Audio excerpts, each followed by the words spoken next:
안녕하세요, 여러분. 즐거운 토요일 보내시고 계시죠? 우리가 참 살다 보면 습관이란 게 참 무섭잖아요. 항상 이제 의뢰하던 일에 좀 의뢰하던 일을 또 하는 게 좀 습관화돼 있는데요. 오늘은 여러분들이 평소에 되게 하고 싶었던, 근데 뭐 시간이 부족했다거나 의지가 부족했던 그런 일을 한 가지씩 새로운 일을 한번 도전해보는 날로 정해보면 어떨까 싶습니다.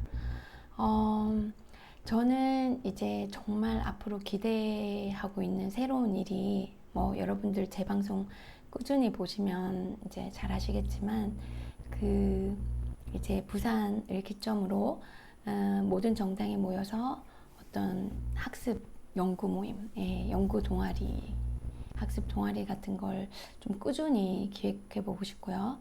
두 번째는 그 모든 정당이 참여해서 시민들과 정치를 축제화시킬 수 있는 정치 박람회 꼭 기획해 보고 싶고, 그리고 여러분들이 혹시 좋은 아이디어가 있으시면 댓글에 좀 남겨주세요. 어떻게 하면 많은 사람들이 참여할 수 있을지 그런 아이디어가 좀 필요합니다.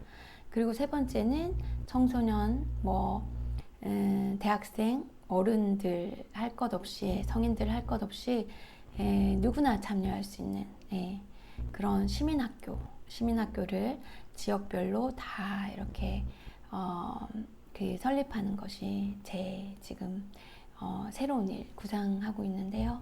굉장히 앞으로 기대가 됩니다. 여러분들한테 가장 먼저 보고를 하겠습니다. 오늘 제가 방송에서 하고 싶은 말은요, 우리가 흔히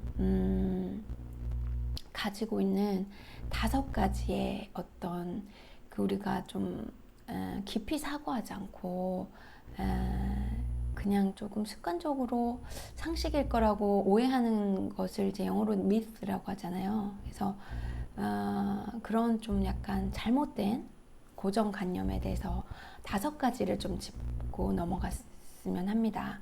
첫 번째는 이제 제가 잊어버릴까봐 옆에 적어놨어요. 첫 번째는 복지국가가 되면 사람들이 일을 안 한다. 이런 그 미스인데요.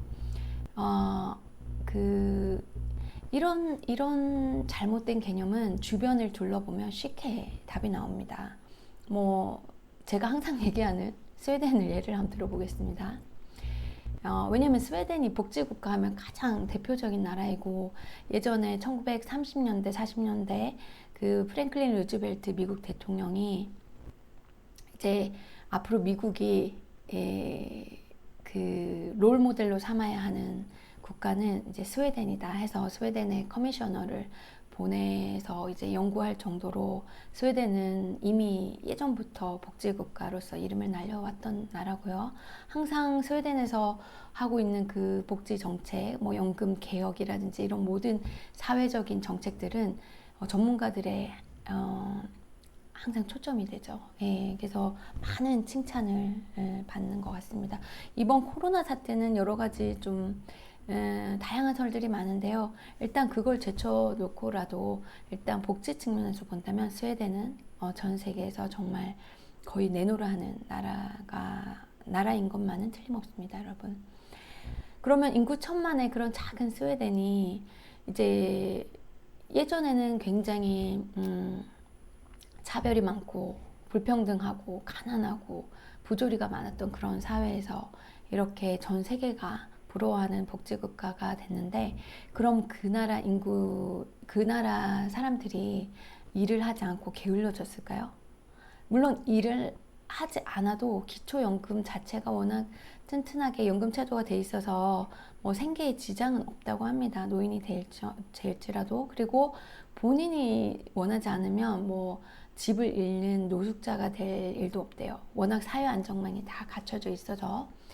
그렇지만 그렇다고 해서 거기에 노동 참여율이 작거나 어떤 그 생산성이 장려하면 오히려 그 반대라고 볼 수 있습니다.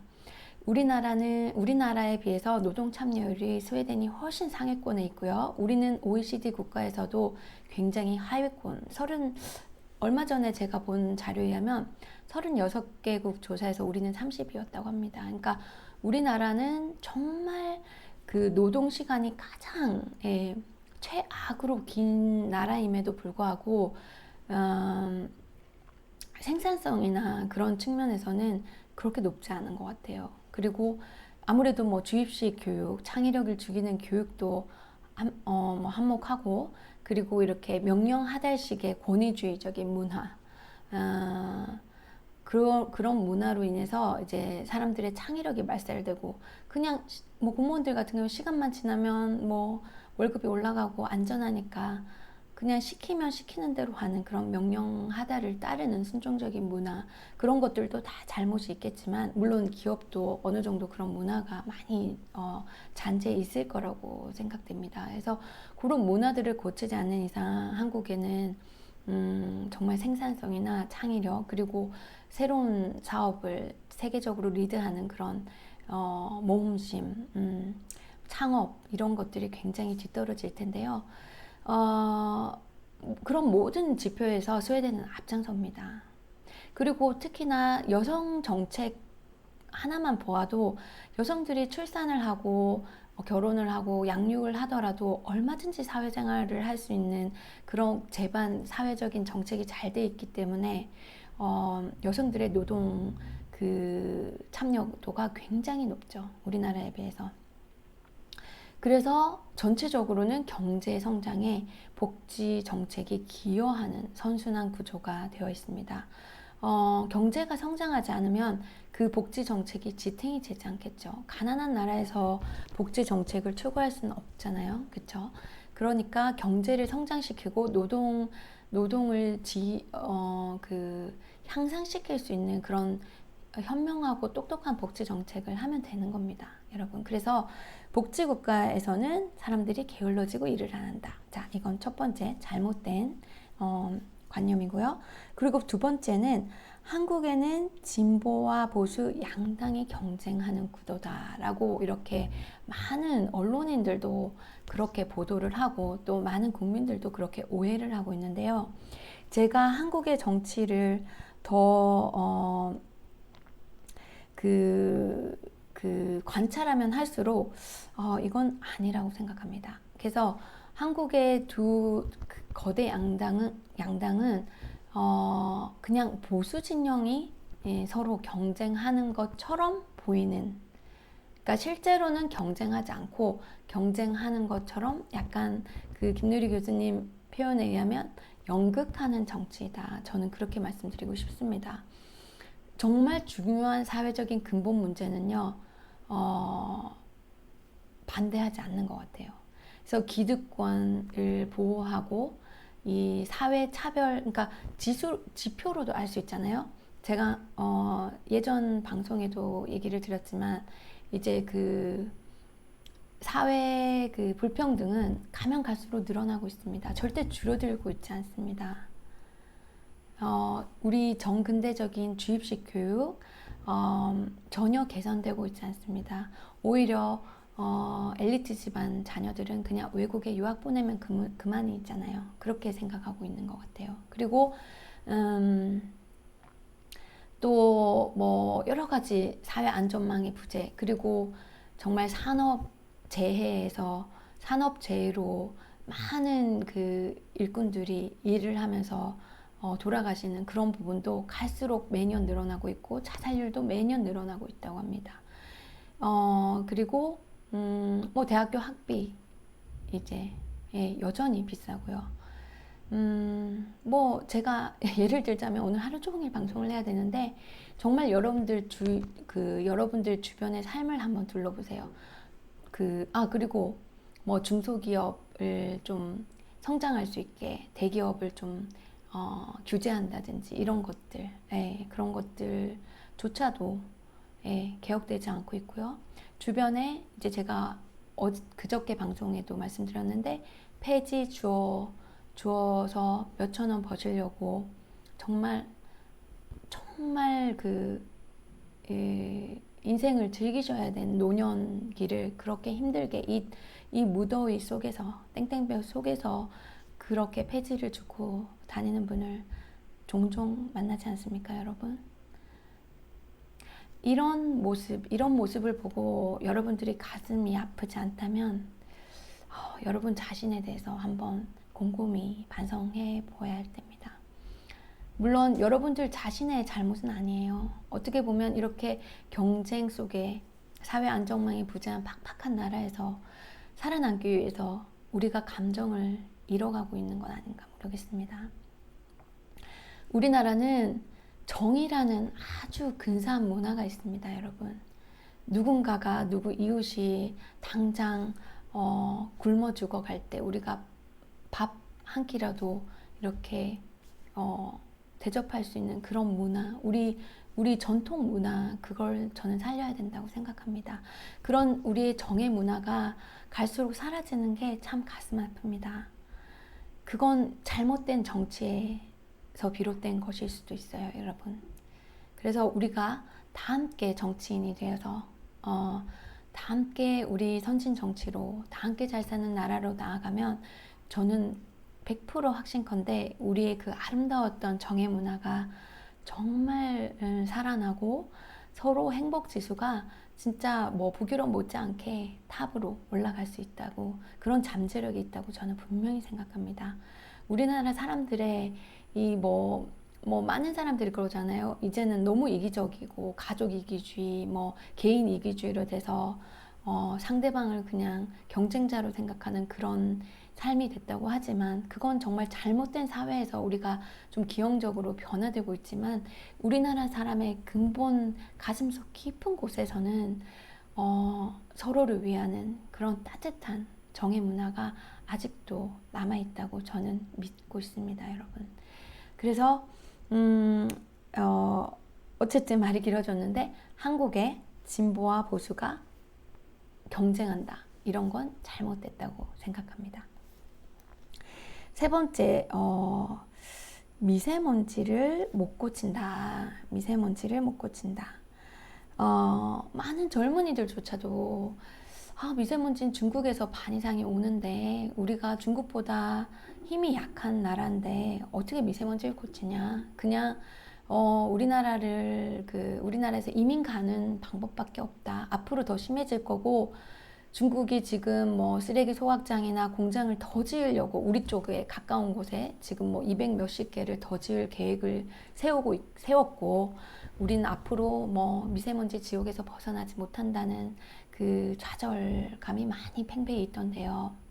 심지어는 제가 지금 봉사하고 있는 환경단체, 시민단체 안에서도 좀 그런 자조감이 있는 것 같아요. 그래서 엄두를 못 내는 것 같아요. 특히 중국에서 오는 미세먼지 같은 경우는 정부에서도 그렇게 막 적극적으로 하지 않는 것처럼 보입니다. 그런데 제가 작년에 미국에서 10년 정도 살다가 한국에 들어와서 미세먼지라는 폭탄을 맞았어요. 너무 충격받았죠. 그 환경지수에 보면 그 전 세계 환경지수에서 180개국을 조사했는데 저희가 초미세먼지 174위였던가 그랬습니다. 꼴찌에서 지금 몇 등인 거죠. 중국보다 몇 등 앞섰습니다. 그러니까 초미세먼지가 얼마나 심한지 여러분 아시겠죠? 초미세먼지는 눈에 보이지 않는 그 건강에 진짜 그 암 유발하는 인자일 정도로 독한다고 합니다. 너무 작아서 그 핏줄이나 뇌를 타고 들어가면 7살 아이도 치매로 만들 수 있는 게 무서운 초미세먼지라고 합니다. 당장에 폐나 심장이나 호흡기가 약한 사람은 수명이 당장에도 줄어들고요. 1년에 지금 평균 수만 명이 지금 빨리 사망하고 있다고 합니다. 지금 한국에서도요. 근데 아무리 여러분들이 건강하시다 해도, 제가 미세먼지에 관련된 책을 읽었는데요. 아무리 건강한 사람도 6년 안에 그 건강에 해를 끼치게 되었다고 합니다. 그럼 이 총세 문제는 국민 건강에 직접 직결되는 문제인데도 불구하고 지금 정부가 적극적으로 나서지 못했고 수년간 지금 해결하지 못하고 있습니다. 이것도 정치가 일을 하지 않고 있다는 또 반증이 되는 거죠. 어쨌든 그래서 근데 이 초미세먼지를 많은 산업화를 일찍 겪은 나라들이 이미 다 겪었더라고요. 제가 조사를 해봤는데 뭐 독일, 프랑스, 영국, 스웨덴, 뭐 베이징, 일본, 미국 할 것 없이 초미세먼지는 산업화가 되면서 다 겪어왔었습니다. 프랑스는 에펠타워가 보이지 않을 정도로 그 먼지가 자욱했고요. 영국도 런던 스모그 사태로 진짜 너무나 많은 사람들이 생명을 잃고 있었다고 합니다. 그런데 그런 걸 다 극복했습니다. 그래서 그 극복한 사례들을 제가 지금 이 방송에서 하다 보면 또 너무 길어지는데 다음에 미세먼지 방송 또 한번 할게요. 제가 그 사례들을 모두 모아서 청와대에 제출하고 부산의 시청에도 담당자에게 제출해서 아유 감사하다고 얘기를 하시더라고요. 작년에. 그게 작년이었습니다. 그래서 저는 열심히 하겠다고 해서 저는 또 믿었습니다. 근데 제가 그 부산 시민 미세먼지 시민행동에 매달 회의를 가는데 진척이 결과적으로는 진척이 거의 없는 거나 다름없습니다, 여러분. 그러니까 이 리더가 나서지 않으면요, 방법이 있는데도 불구하고 의지가 부족해서인지 모르겠지만 해결이 되지 않는 것 같더라고요. 그래서 우리 국민들이 나서야 되고, 제가 그랬잖아요. 이 대중들을 위한 진정한 진보 정당이 꼭 필요하다고요. 그래서 그 미세먼지는 그리고 중국이 너무 강대국이기 때문에 우리는 그 중국에 뭐 잭소리 못한다 이런 말들을 또 많이 하는데 절대 그거는 잘못된 생각입니다. 제가 한 가지 예를 들어 드릴게요. 스웨덴에서 산성비가 한번 와가지고 농작물에 어마어마한 피해가 계속 생겼습니다. 예전에요. 아주 예전에. 그 스웨덴 과학자가 조사를 해보니까 영국하고 프랑스에서 산업화가 막 진전되었을 때 거기서 나쁜 공기가 스웨덴까지 와서 스웨덴의 산성비를 일으키는 원인이었습니다. 스웨덴 과학자가 주장을 했을 때 처음에 영국과 프랑스가 뭐 잡아뗐다고 합니다. 우리 잘못이 아니다. 근데 끝까지 끈질기게 스웨덴에서는 유엔이라든지 그 유럽 연합 단체에 끝까지 그 문제를 제기해서 결국 영국하고 프랑스가 시인을 하게 됐고요. 이제 그걸 그냥 원망만 하고 있는 게 아니라 그러면 연합 전체에서 그럼 다 같이 노력을 하자. 그래서 우리도 조금 줄이고 너희도 조금 줄이고 해서 모든 아주 좀 철저하게 매년 이제 목표를 잡고 철저하게 실천한 결과 굉장히 그 성과를 이뤘었고요. 산성비 문제를 해결할 수 있었습니다. 그러니까 스웨덴은 그때만 해도 굉장히 약소국이었지만 약소국이라서 이미 좌절하고 포기하는 것이 아니라 그 국제사회에 끝까지 제기하고 이거는 모두의 문제이다. 환경은 한 나라만의 문제가 아니라 우리 모두의 문제이다 라는 걸 각성시켜주고 다 함께 노력함으로써 아주 긍정적인 결과를 가져왔죠. 그리고 지금까지도 그 회의가 매년 이어오고 있다고 합니다. 그래서 우리도 우리 주변 국가들과 힘을 잘 합쳐서 국제적으로 해결을 한다면 미세먼지 문제 꼭 해결될 수 있습니다. 그래서 미세먼지 문제 해결을 못한다. 이것도 잘못된 미스가 되겠습니다. 마지막으로 지금 얼마 전까지만 해도 대북 전단이 또 되게 문제가 됐었잖아요. 북한 그 독재 정권에서 대북 전단에 좀 많은 그 불평을 공개적으로 표현을 했는데 대북 확성기나 대북 전단이 남북 관계를 악화시키고 우리 그 안보 문제를 불안하게 한다라고 주장하는 이제 목소리가 커지고 있는데 참 이게 마지막이 아니라 네 번째네요. 저는 제 나름대로 북한인들 그 미국에 있을 때 LA에서 북한 탈북자들을 많이 만났습니다. 그리고 책도 읽고요, 다큐멘터리도 보고 또 워싱턴 DC에 가서 그 북한 인권 운동가들을 많이 만났습니다. 그리고 펜타곤의 띵크탱크에서 일하는 박사들, 그리고 북한 가장 전문가라고 알려진 박사도 캘리포니아 가서 그 북한 탈북자들하고 그 소개도 시켜줬고요. 그리고 만나고 또 그분이 쓴 책도 읽고 계속 교류를 하고 있습니다. 나름대로 북한에 대해서 많은 공부를 하고 있다고 생각을 하는데요. 그래서 내린 결론은 북한을 우리가 북한과의 문제를 해결하기 위해서는 독일을 조금 빗대어서 볼 필요가 있는데요. 독일 통일을 이룩한데 가장 헌신하신 분이 그 제가 항상 존경하는 사회민주당 3인당의 빌리 브란트라는 총리가 있습니다. 그리고 그 빌리 브란트 옆에서 아주 그 통일 정책으로 밑받침해준 그런 또 보좌해주는 분이 계신데, 제가 그 부분에 대해서는 다음에 또 한번 그 책 리뷰를 하면서 빌리 브란트에 대한 책을 제가 정말 감명 깊게 읽었었거든요. 그 책을 리뷰하면서 더 자세히 알려드리겠습니다.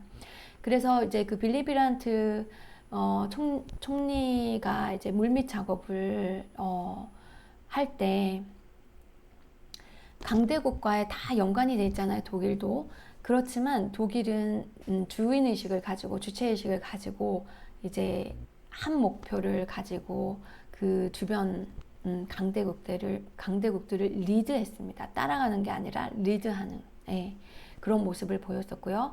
그 정책이 어떤 정당이 바뀌더라도 꾸준히 갔습니다. 그래서 우리나라도 한 정책이 꾸준히 가야 됩니다. 이렇게 정당끼리 분열돼서는 절대로 제대로 된 정책을 펼칠 수 없고요. 일단 그것도 우리가 극복해야 될 문제이고, 두 번째는 독일이 쉽게 순조롭게 평화적으로 통일할 수 있었던 이유는 동독 주민들 스스로가 그 민주화를 달성했기 때문입니다. 그래서 그 동독에 있었던 아주 무서운 그 무력으로 독재를 하고 있었던 독재자를 주민들 스스로 민주화 운동으로 물러나게 한 것이죠. 아주 다행히도 큰 폭력 사태 없이 그 독일 그 동독 주민들이 자유를 부르짖어서 그 시위를 통해서 바로 그 독재자가 물러나게 되고, 그리고 곧이어 신속하게 통일이 진행이 됐었습니다. 그러면 우리는 북한 주민들이 스스로 민주화를 달성하는 걸 가장 기원해 볼 수 있잖아요. 어떻게 보면 가장 이상적인 시나리오고, 많은 인명 피해 없이 평화롭게 그게 달성이 될 수 있다면 정말 금상첨화이겠죠. 다행히도 지금 이제 그런 민주화 바람이 북한에 불고 있다는 소식이 작년 왜 3월 달에 들려왔지 않습니까? 그래서 좀 기대를 해볼 수 있는데, 제가 그 워싱턴 DC에서 북한 전문가들, 미국에 계신 북한 전문가들과 만났을 때 많은 분들이 공통적으로 하신 말씀들이 그 정보, 그 많은 지금 세뇌받고 있는 북한 주민들이 민주화가 뭔지, 자유가 뭔지, 이런 것들에 대한 정보로 계몽이 되고 깨어나서 스스로 민주화를 달성하는 것만이 진정으로 우리가 한반도가 평화롭게 갈 수 있고 장차 통일로 갈 수 있는 길이라고 다 입을 하나같이 모으셨습니다. 저도 그 생각에 동의를 하는데요. 정말 미국인들이 피도 섞이지 않은 그 북한 사람들을 위해서 인권 활동을 하시는 미국인들도 많으셨어요. 자기 사비 들여가지고 중국까지 가서 중국에 지금 한 30만 명 넘게 북한에서 탈출해서 숨어서 살고 있는 그 북한인들이 계신다고 합니다. 그분들을 서방 국가나 한국으로 탈출시키는데 돈이 필요한데요. 그런 행동을 돕고 계셨던 미국인들이 계셨습니다. 정말 너무 감동적이었습니다. 그리고 한 분은 이제 30대 변호사셨는데요. 전혀 그냥 백인 미국인이었는데 우연하게 탈북자를 이제 만나고 대화를 한 이후로 그 슬픔이 떠나질 않더랍니다. 그래서 북한 인권단체에서 5년 동안 무보수로 변호사로서 봉사활동하면서 각종 서류들, 유엔 이번에 뭐 인권위원회 그 인권 같은 게 이제 상임위원회에 이제 뭐 발족되고 한 것도 다 그런 그 또 좋은 미국인들 또 그 인권 단체에서 일하는 그런 한국 그 한국계 미국인들도 계시고요. 그런 분들의 힘이 수고가 모여져서 그렇게 인권 문제가 유엔에 상정될 수 있었습니다. 그래서 그런 분들을 많이 만났어요. 대화도 많이 나누고요.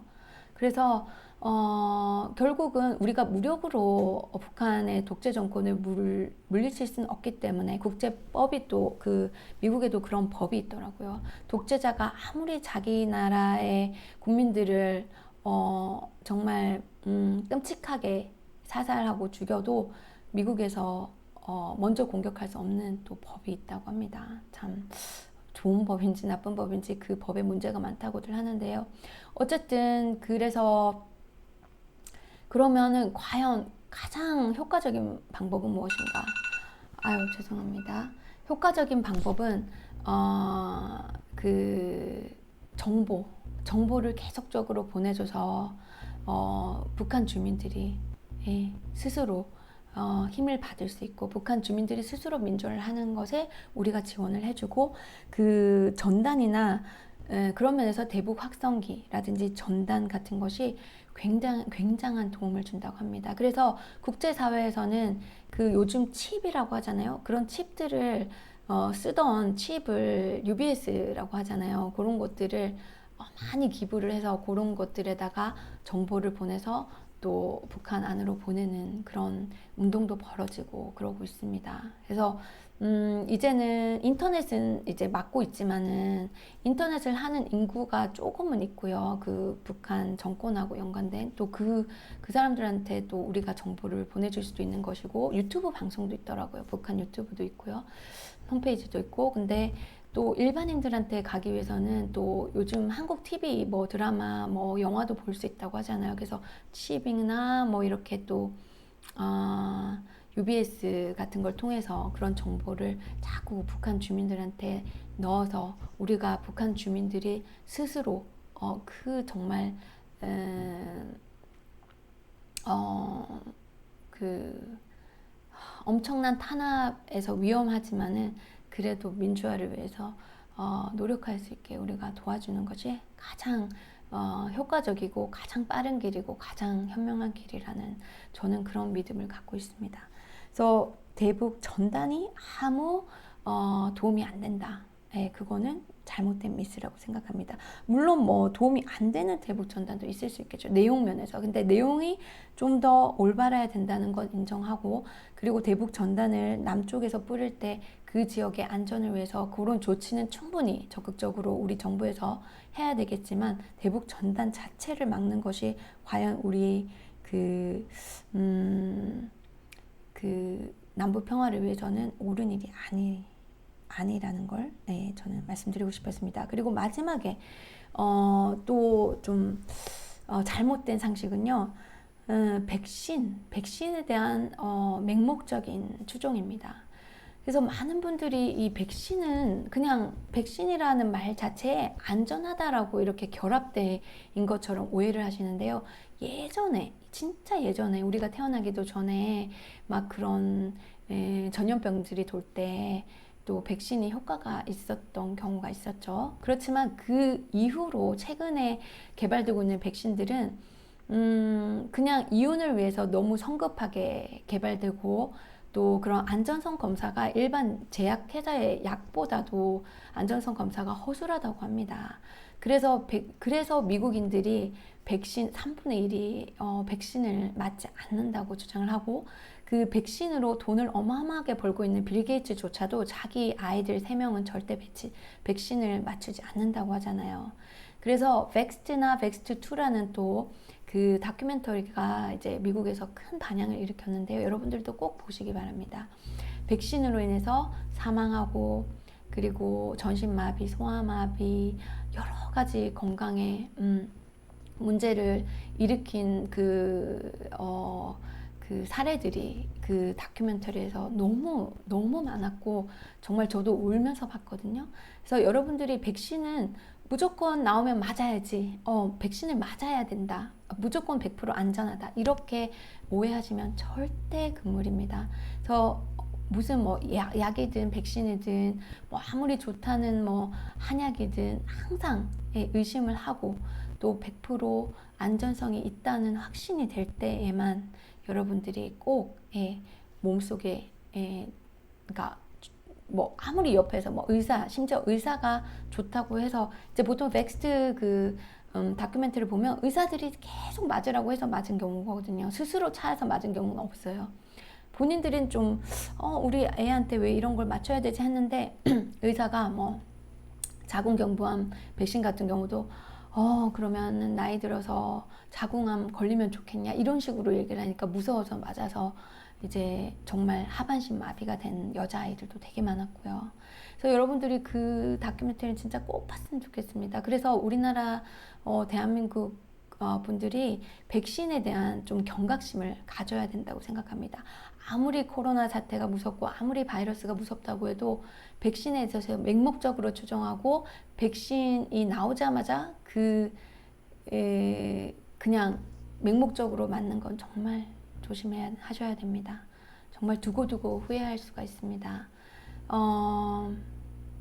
제가 2008년도에 그 신종플루가 막 그 유행했을 때 미국에 있었는데요. 제 미국에 그 병원에서 일하던 친구가 신종플루 백신으로 죽은 사람이 신종플루 죽은 사람보다 더 많다고 했고 30대 건강한 분도 신종플루 백신으로 얼마 전에 죽었다고 저한테 친구가 얘기를 했습니다. 그래서 저는 백신에 대해서 어느 정도는 항상 경각심을 가지고 있는데요. 뭐 백신에 대해서 경각심을 가지고 있으면 뭐라고 하더라? conspiracy theories라고 하잖아요. 그 음모론 이런 것도 다 세뇌된 그런 그 프레임에 짜여져 있는 겁니다. 왜냐하면 백신 회사가 돈을 어마어마하게 벌거든요. 빌 게이츠가 백신 회사에 투자하면서 돈을 어마어마하게 벌거든요. 빌 게이츠가 우리 지금 현 정권에도 지금 자꾸 이렇게 연락을 하고 해서 저는 굉장히 불안한 마음이 있는데요. 우리 현 정권이 정신을 똑바로 차리고 그 사람의 이때까지의 그 백신을 팔면서 본인은 엄청난 돈을 벌었지만 여러 나라의 피해를 막 심하게 줬습니다. 뭐 인도, 필리핀, 아프리카 할 것 없이 빌 게이츠에 대해서 여러분 한번 조사를 해보세요. 그리고 또 신종플루가 그때 잠깐 팬데믹 사태 있고 허무하게 그냥 끝났을 때 이후에 또 방송에서 이 신종플루 사태가 너무 과장된 것이 아니었냐 하는 또 뉴스가 굉장히 많았습니다. 그래서 신종플루 사태를 통해서 백신 회사들이 수조 원을 벌었는데 한 예로 프랑스의 한 백신 회사는 8조 원을 벌었다고 합니다. 그 잠깐의 사태 이후로요. 그럼 이번에 코로나 바이러스 사태로 얼마를 벌지? 그러니까 그 백신 회사들의 모든 목적이 순수하다고만은 생각할 수 없겠죠, 여러분. 여러분들의 판단에 맡기겠습니다. 그래서 제가 오늘은 이 5가지의 우리가 어떻게 보면 잘못 알려진 미스, 신화적인 좀 오해되고 있는 그런 부분들을 한번 얘기해 봤습니다. 뭐 사람들마다 이건 제 주관적인 생각일 수도 있는데요. 여러분들이 제 말씀을 믿지 마시고 여러분 스스로 공부하시는, 그러니까 누군가 말을 맹목적으로 믿는 것도 요즘은 굉장히 위험한 생각인 것 같습니다. 근데 여러분 스스로 인터넷이 있으면 얼마든지 조사할 수 있으니까 한번 항상 공부하는 자세 잊지 마시고요. 그리고 한국어로는 굉장히 한계가 있어요. 그래서 영어를 영어로 또 같이 검색하셔서 더 많은 정보를 습득하시는 습관을 항상 가지시기 바랍니다. 그러면 좋은 주말 보내시고요. 다음 시간에 또 뵙겠습니다. 안녕히 계세요.